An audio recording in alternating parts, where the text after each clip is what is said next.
Nas dvoje smo se preselili na Žabljak 2003. godine. S obzirom da smo bili tada mladi, još uvek, on 53, a 57 godina, možemo da radimo, još uvek da stvaramo. I ja sam rekla da želim da napravimo atletski kamp.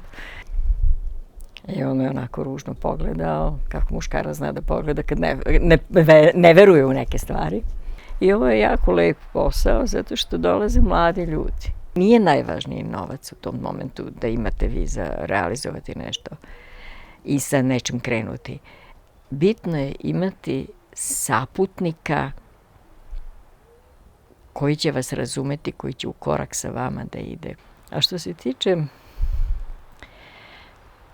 preduzetništva na severu Crne Gore, jako mi je žao što nema više žena.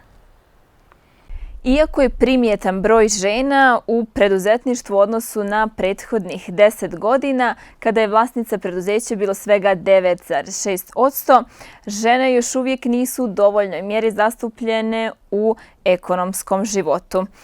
Bez ekonomskog osnaživanja žena nijedno društvo ne može biti dovoljno otporno na buduće krize, jer žene u biznisu raspolažu velikim potencijalima čije bi kapacitete trebalo prepoznati za stvaranje dodatne vrijednosti.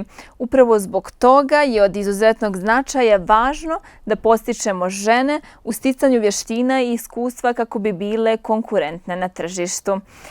Danas sa nama imamo gospođu Danicu Ašković, koja je vlasnica atletskog kampa Ašković, sa kojom ćemo razgovarati malo više o preduzetništvu, načinu na koji je sam kamp osnovan i koja će nam reći malo više informacija o samom procesu osnivanja kampa i u stvari jednoj svakodnevnici koja sve to nosi.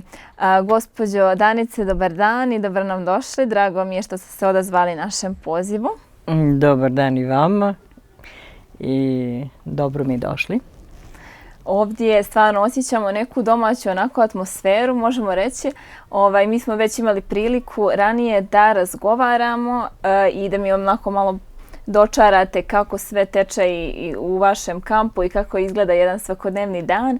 Ali prije nego što dođemo do toga, voljela bih da mi onako opišete, to jest da objasnite kako ste došli do ideje osnivanja kampa i kakav je sam proces osnivanja tekao, koje godine je to bilo i kakve su poteškoće bile u tadašnjem trenutku osnivanja.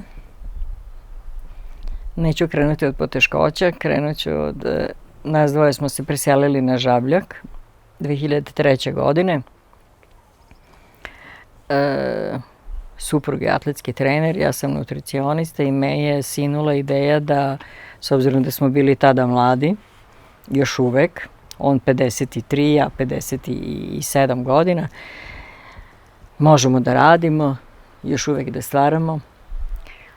I ja da predložim, tada smo imali samo 500 kvadrata zemlje i prostor koji je samo trpezarija napravljena u kojoj ste bili.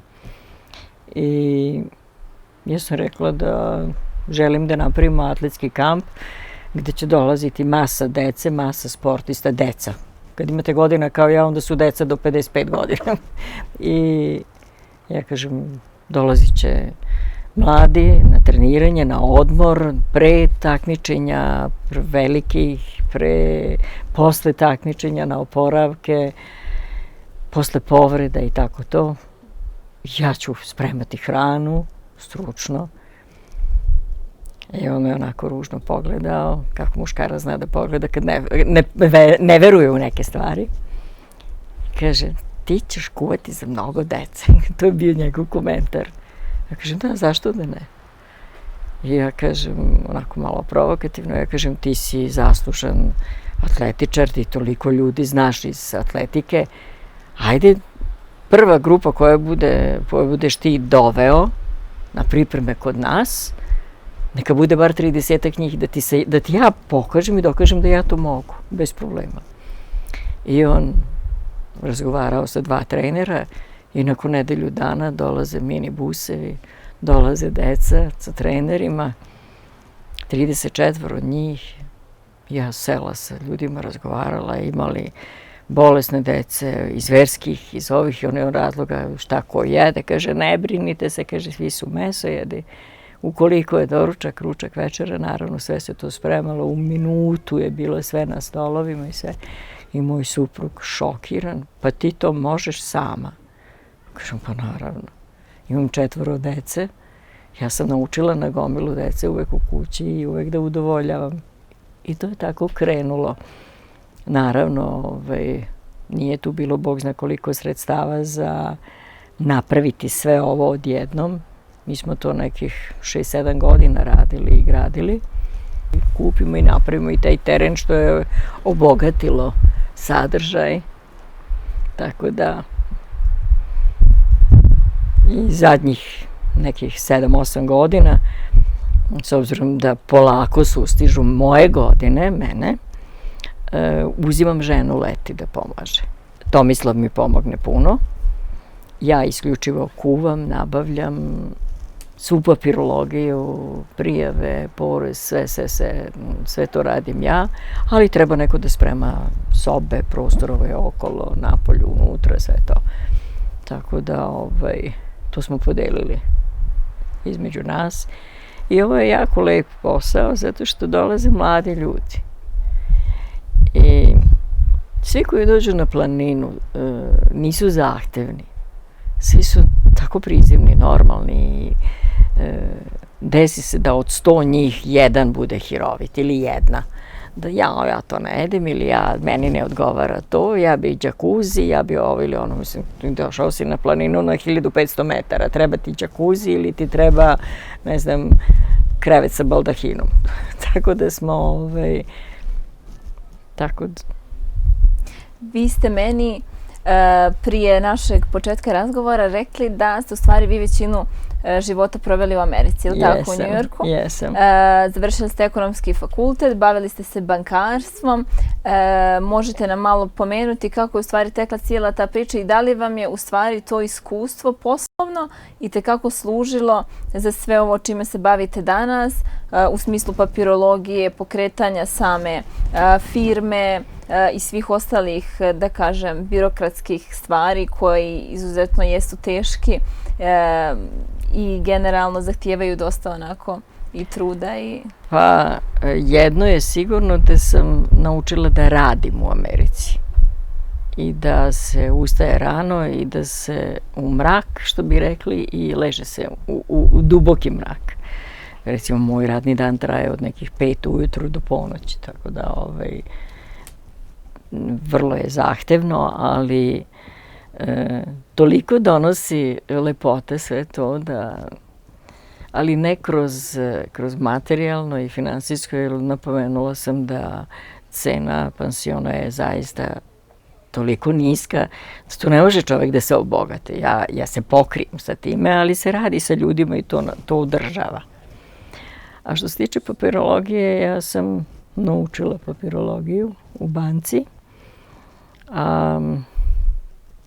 Sve drugo, kontakt sa ljudima, ovo je mala sredina, svi se znamo i ja sam se potrudila da me svi upoznaju i da sam od onih koja ima reč i koja plaća sve na vreme.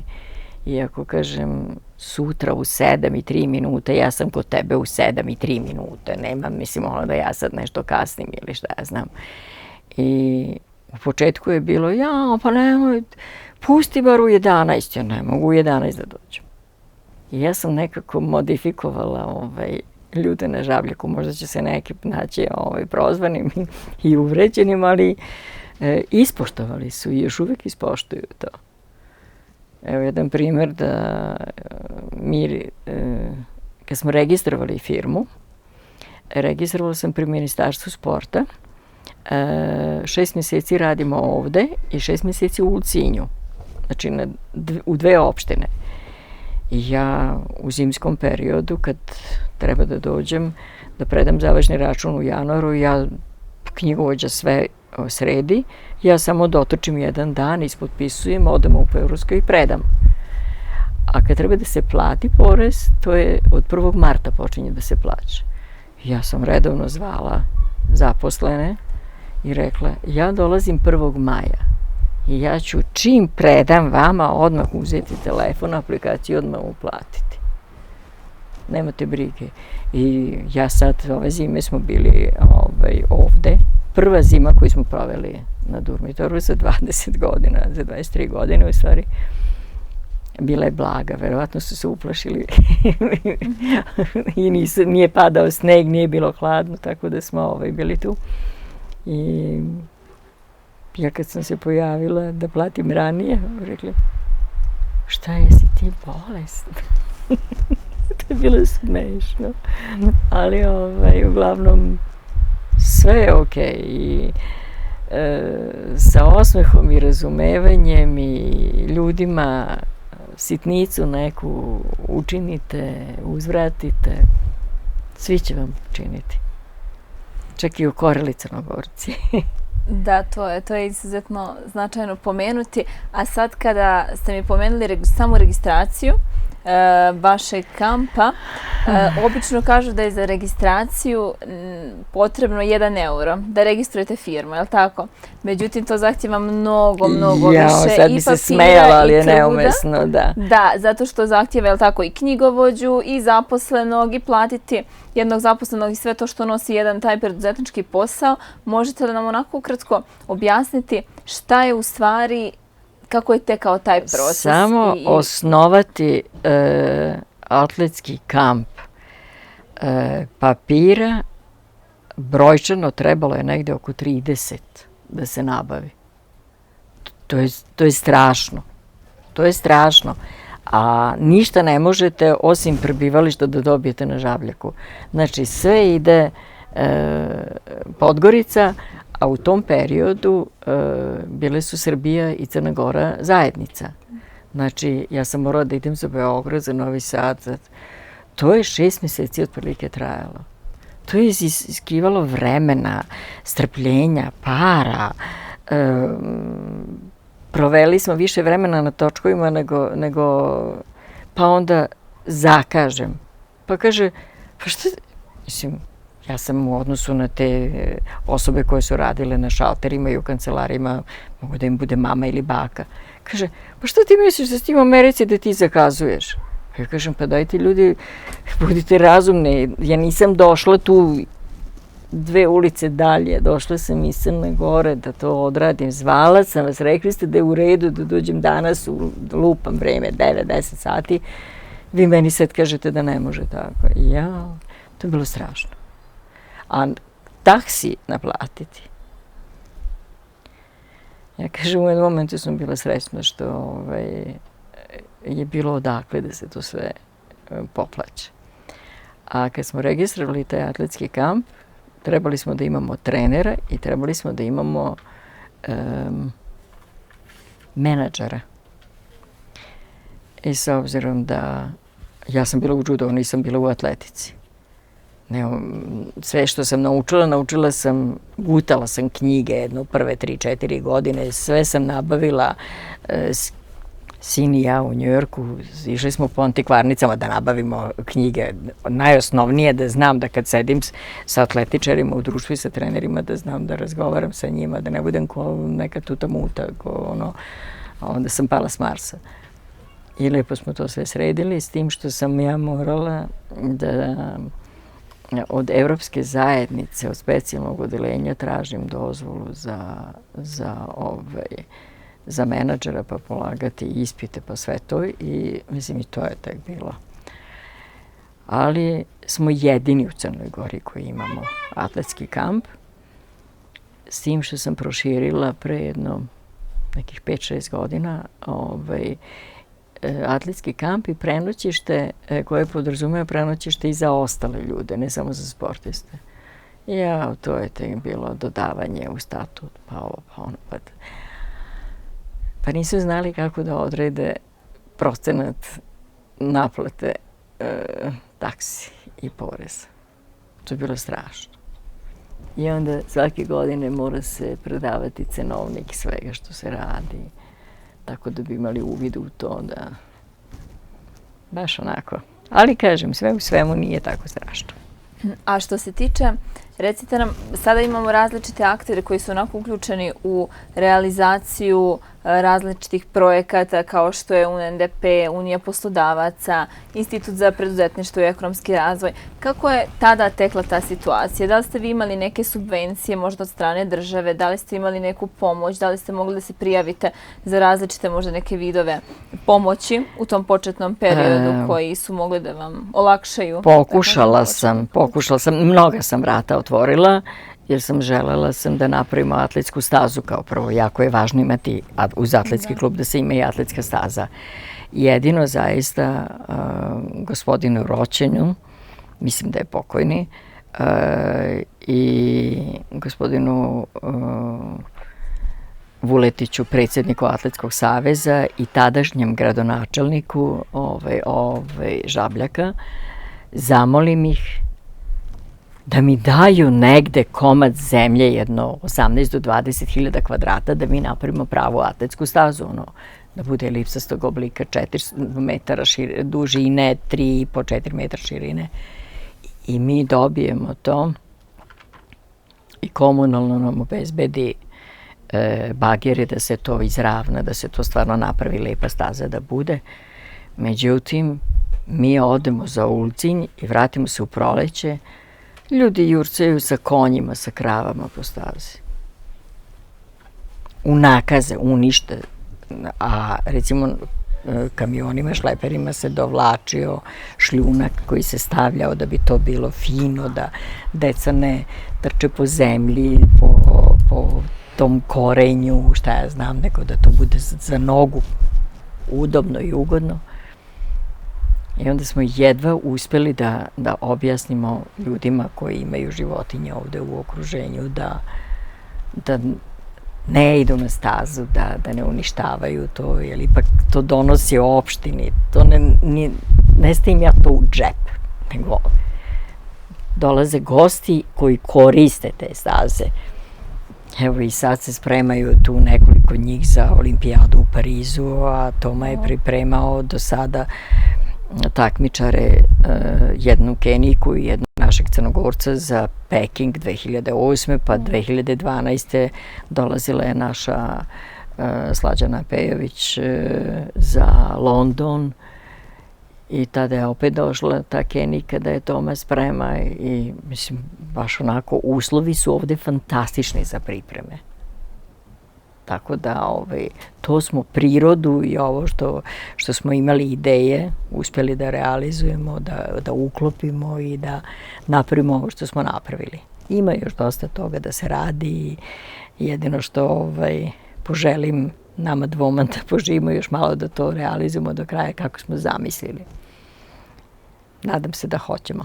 Da, ono što vidim jeste da zaista sve ovo što se izrodilo i sve što ovo vidimo okolo u stvari jeste jedne velike ljubavi vašeg supruga prema atletici, je li tako? Da. Tako da stvarno je nevjerovatno i sjajno čuti neku priču koja je dosta motivišuća i nadam se da će motivisati dosta ovako sada i mladih ljudi i ljudi koji će vidjeti, nadam se, ovaj podcast da posjete vaš kamp jer zaista vrijedi. A ovako ukratko, jedan tipičan dan u atletskom kampu, kako izgleda? Šta radite? Kako protiče dan sa, naravno, sportistima, sa gostima koji dolaze rekreativno? Odakle su u stvari gosti koji dolaze i kako saznaju za vaš kamp? Nismo ni na kakvom bookingu, Airbnb, ove sve moguće što se sada popularne. Jednostavno uživo, prenosi se uživo. Živa reklama je najbolja reklama. I nama prvi gosti koji su došli su nam iz Srbije i odmah posle njih iz Zagreba i Splita. I ti ljudi 20 godina dolaze stalno. I svaki put dođu sve u većem broju. I ja sam, na primjer, ove godine sam u situaciji, mi imamo 40 ležajeva u našoj kući. U 3 apartmana, 2 bungalova i 8 soba, ali ja sam angažovala još 3 kuće okolo još 40 ležajeva da bi mogla da smestim te ljude koji dolaze sada, koji počinju sutra do ponedeljka da pristižu i oni će biti ovde negdje do otprilike 21. 2. augusta. Jer pripreme nisu pripreme ako ne traju kraće od recimo 15, 20 dana, 25 dana. U mnogo slučajeva i na duže dolaze kad hoće ozbiljno da se spreme. A Toma sa svojom, ne samo sa pričom, nego on je 8 puta bio reprezentativac velike Jugoslavije, balkanski prvak, mediteranski, ne znam, u Evropi koji je bio, pa na njujorškom maratonu, pa ne znam, u Pekingu na maratonu i sve. Svi ti rezultati stoje i to se sve skupljaju se oko njega, jer on zaista je riznica znanja. I on, koga god je trenirao, on nije od onih trenera koji ubijaju decu treninzima. Naprotiv, on sa njima radi fino, polako, tako da ti se treninzi lepe, što bi rekli u sportu, na njih, tako da zaista uspevaju. Po vašem nekom mišljenju, koliko smatrate da je olakšavajuća ili otežavajuća okolnost baviti se preduzetništvom na sjeveru Crne Gore? Da li smatrate da bi bilo lakše možda da je ovaj kamp osnovan u nekom drugom, možda centralnom dijelu, ili na koji način u stvari kamp doprinosi lokalnoj zajednici na Žabljaku? Jel vidite tu možda neku pomoć ili podršku od strane lokalne zajednice? Podršku i dalje nemamo nikakvu, ali u bilo kom delu Crne Gore da je osnovan ovaj kamp ne bi opstao. Ne bi opstao zbog uslova. Može jedino tako kao što mi radimo, zimske pripreme u Ulcinju, zbog velike plaže, zbog stadiona božanstvenog koji je odmah preko puta kuće u kojoj smo inače, staze za trčanje ovde na 1500 metara. Dovoljno je da malkicu trčite, malo da trenirate 2 do 3 nedelje da vam se poboljša krvna slika, da vam se poveća hemoglobin, što je izuzetno bitan za trkače. Bilo gde drugde zaista bi bio potpuni promašaj. Da, obično kažu da za Kenijce, koji su izuzetno jako brzi, uglavnom su prvaci u maratonima, da u stvari njihova prednost jeste ta što žive u području. Zato što žive i hrane se i rođeni su tamo na velikim nadmorskim visinama. Ali što se tiče Kenijaca, oni se u mnogo čemu razlikuju. Prvo po njihovoj strukturi, mišićnoj strukturi, oni imaju ta specifična mišićna vlakna koja mi belci nemamo. Šta to znači? Oni se ne zamaraju tako i toliko kao belci. Mnogo manje im treba unosa hrane, energetske hrane, da bi izdržali neku mišićnu masu i mišićnu masu, a da bi mogli da istrče te dužine. Oni isključivo srednje i duge staze trče, dok mi belci moramo osim kvalitetne hrane da uzimamo i suplemente, bez kojih zaista ne bi moglo da se izdrži. Nema, jako malo belaca ima. Mi trenutno imamo na ovom području jednog momka kojem ne treba mnogo suplemenata, a to je taj mali Elzan Bibić iz Novog Pazara, koji je fenomenalno građen, koji kad su mu radili analizu svega, on kao da je sišao iz Kenije sa brda. Mislim, to je zaista zadivljujuće. Tako da kažete, našli ste se u pravo vrijeme na pravo mjesto, je li tako? I jako mi je drago zbog toga i najviše se radujem što suprug svaki put potencira to da sam ja krivac, pod znacima navoda, što se bavimo ovim. I jako mu je drago zbog toga. I on se zaista angažuje maksimalno na jedan način, ja na drugi. Tako da, a što se tiče preduzetništva na severu Crne Gore, jako mi je žao što nema više žena. Ne kažem da smo mi Bogom dane, da smo pametnije od muškaraca, da smo sposobnije, ali mnogo razboritije, mnogo trezvenije razmišljamo o svemu i kad donesemo neku odluku, ta odluka stoji na čvrstim osnovama. Ja ne razmišljam sad kako ću ja sad ovo da realizujem, ali Pera i Marko treba da me podrže. Ne. Prvo se uzdam u sebe. Ja uvek kažem jedno, ja verujem u sebe i u svojih 10 prstiju i zaista punim srcem mogu da kažem da se ponosim sobom zato što sam prvih 15 godina radila sama sve ovo. A to je strašno puno posla. A to što više nisam mlada, to mi ne ide u prilog, ali trebalo je jako puno rada. Ali ponavljam, jako je lepo raditi sa mladim ljudima. Onda, ako bismo ovako neki zaključak te vaše priče sada izveli, ono što biste preporučili, da kažem, mladim ljudima ili možda ženama koje bi se upustilo u preduzetništvo, a nalaze se u ruralnom nekom području Crne Gore, koji bi to neki savjet bio? Znači, to bi bila vjera u sebe. Prije svega, danas znamo da imamo dosta podrške, da kažem, različitih organizacija, različitih ovih aktera koje smo pomenuli, što možda u tom periodu vašem nije bio slučaj. Nije bilo čak ni verbalne podrške, nažalost. Da. Nažalost. Ja kažem, jedina stvar koju smo mi imali kao podršku i što smo dobili, to je ta staza.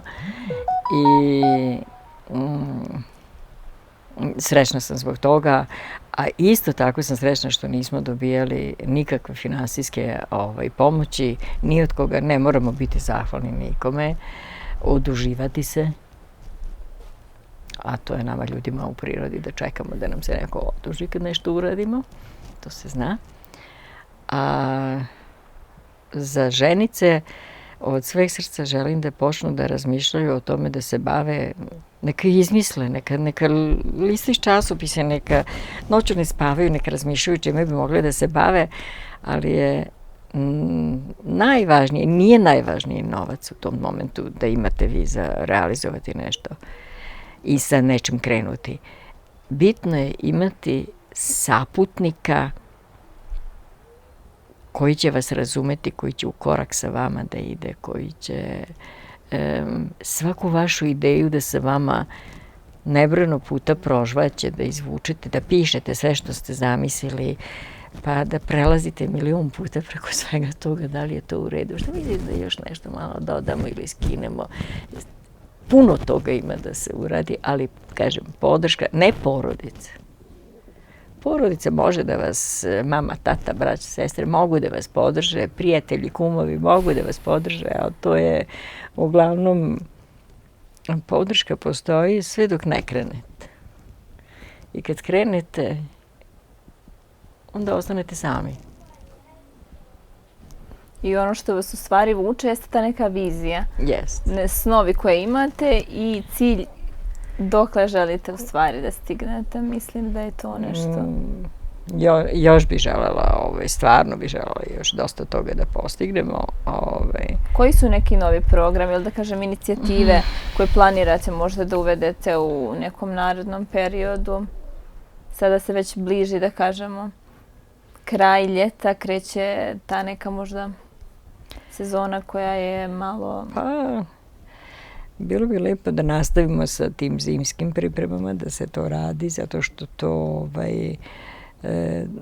to što se radi u Baru, te masovne pripreme iz cele Evrope dolaze ljudi na taj jedan stadion ne mogu ni da se okrenu, to je sasvim druga priča, a drugačije je kad dolaze u Ulcinj gde ima prostora, ima uslova, klima je fenomenalna, vi cele godine ste ovako, cele zime ste ovako obučeni, što znači da je jako dobro za pripreme za tu dečurliju, da se ne prehlađuju, da onda ti tereni su takvi da se ne mogu povrediti, šta ja znam. I ima, naravno, postoje i ambulante i bolnice mnogo više i mnogo bolje nego ovde. Mi ovde, nažalost, kad se nešto dogode, ja sam uspela da opskrbim apoteku i da neke stvari naučim i sama i da odlazim na koje kakve seminare, prve pomoći i sve, da bi znala da pomognem deci. Jer mi ovde, evo, moj lični primer, ja sam pre par dana povredila nogu, oni nemaju film da snime nogu. Tehničarka napušta posao u petak popodne, u podne i dolazi u ponedeljak između 8 i 9. I ona ne zna da učita snimak. Ja treba da idem za vaša pljevlja i da čekam tamo satima u redu. Da gubim vreme, a mi ovde imamo prostora i svega i nemamo gde. Tako da, trebalo bi mnogo šta da se uradi na nivou opštine.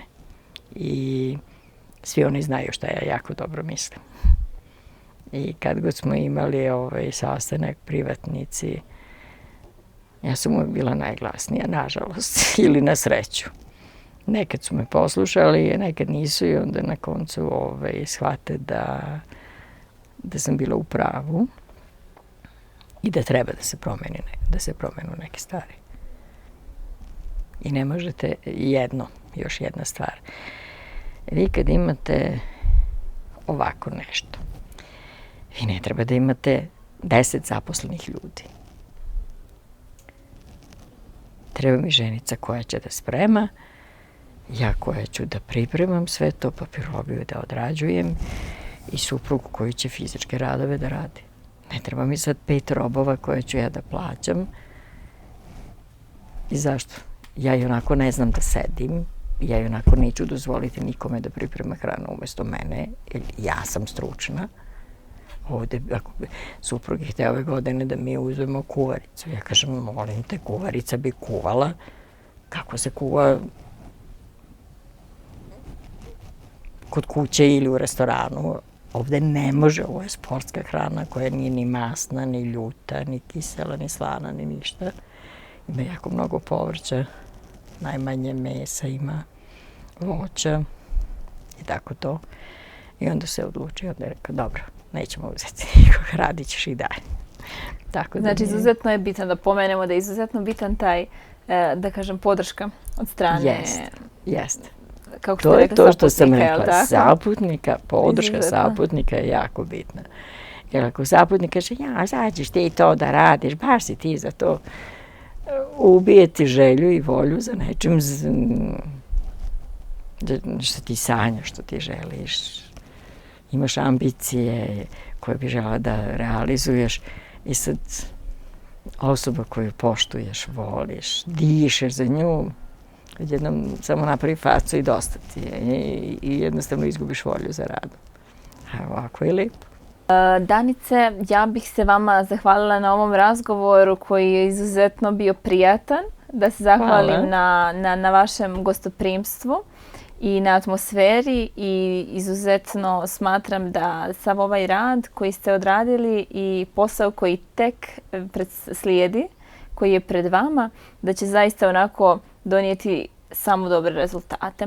A nadam se da je i vama ovaj razgovor služio i da vam je pružio uvid u Danicinu ličnu priču i preduzetnički duh i da će možda pokrenuti što više žena da osnuju sopstveni biznis ili da se možda bave sportom. A ja predlažem i pozivam sve koji su zainteresovani da posjete Danicin atletski kamp. Možete li nam reći samo za kraj gdje se može pronaći informacija o vašem atletskom kampu, kako doći do njega? Da li imate možda neku Facebook stranicu, društvenu mrežu gdje bi se mogli ljudi više informisati? Na Instagramu je Atletski kamp Ašković, na Facebooku je pod mojim imenom, Danica Ašković. A najjednostavnije je doći do nas, ukucati na Google Map Atletski kamp Ašković, dođete do vrata i gotovo. I ja se nadam da će uskoro opština održati reč i da će ovih 210 metara da sastavi asfalt do mene, tako da neće morati da idu makadamom. Kojim ja idem već 20 i kusur godina. Tako da će biti mnogo prijatnije da dođete. Iskreno se nadamo. Eto, zahvalit ću se još jednom na ovom razgovoru koji je izuzetno bio prijatan, tako da svi vi koji se zaista odlučite da dođete i posjetite kamp, nećete pogriješiti, jer ono što će vas sačekati bit će samo sjajna atmosfera i gostoprimstvo od porodice Ašković. Tako da hvala još jednom. I nadam se da ćemo imati priliku da razgovaramo češće, možda privatno, možda zaista ćete mene motivisati da nastavim dođite. Kao rekreativac, da nastavim i da dolazim ovdje. I da možda neke ambicije vaše mi iznesete, pa možda izaberemo nešto zajedno, da bi to moglo da bude najbrže, najjednostavnije. Hvala lijepo. Hvala vama.